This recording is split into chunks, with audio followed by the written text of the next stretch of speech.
don't think of this as 50 encyclopedia entries. Instead of laying out the state of scholarly debate, these chapters are trying to get you intrigued, to spark your own interesting questions, hypotheses, and insights. Many entries include responses from philosophers trying to solve this or that paradox, but we leave the last word to the listener. We hope that the book will be useful in undergraduate moral philosophy courses, either as a source of standalone sections or as a supplement to primary sources. But you don't have to be a philosophy major, much less a philosophy professor, to understand this book. Each chapter and even each entry can be listened to completely on its own.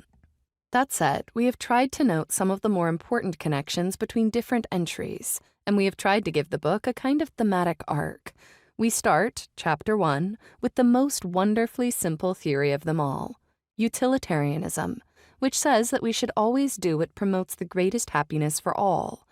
After considering some of the classic counterexamples, we then turn to utilitarianism's traditional rival, deontology, which has its own tricky cases to deal with, Chapter 2, as well as more conceptual puzzles, Chapters 3 through 4.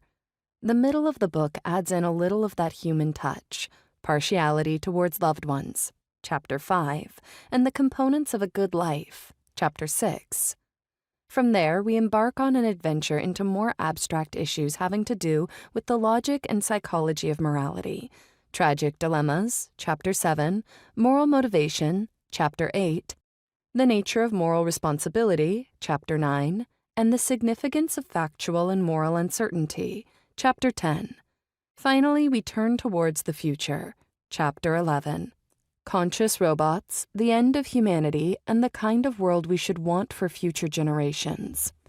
Ethical theory, ancient and abstruse though it may be, is awesome.